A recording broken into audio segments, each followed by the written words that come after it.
essentially, it's an investigation of the documents that we received anonymously from some person from probably Belarus forces.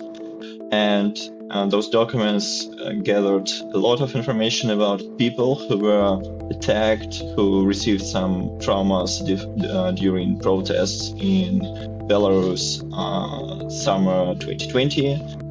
We tried to classify the traumas that people received. We tried to connect them with the map. We tried to analyze how many people were traumatized during these events. And we also wanted to visualize how many is, for example, 1,000 people who were attacked.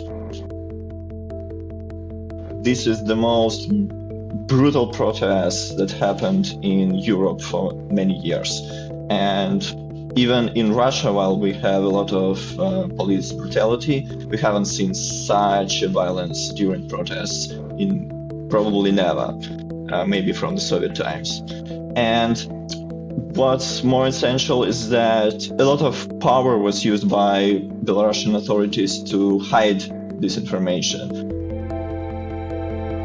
We got a mail with a document, probably some medical reports, and it was about like 100 people, 100 victims. We started to classify their traumas, and while we started that work, we received another mail, what we think is from someone from Belarus forces. So it were lots of spreadsheets with the data about victims gathered from different sources. We tried to prove those documents.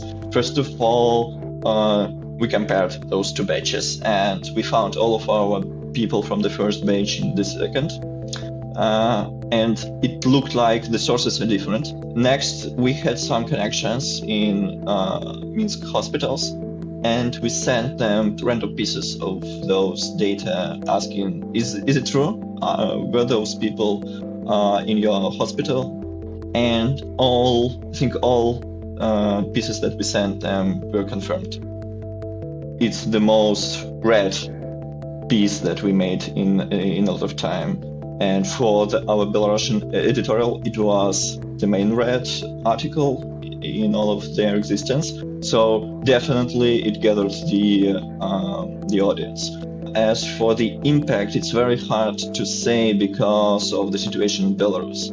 The violence was so outstanding during those protests, and there were a lot of vows against it. We were not the only voice, and I think that altogether those voices, we managed to do something. The degree of violence during the protest was lowered. They still torture people, but they do not do that so freely. All our job is about this. Even in Russia, we do the same. We try to expose some things, hoping that after we expose, the things will be maybe not great, but still a little better for the victims, for people. And of course, I hope that our piece made some impact here.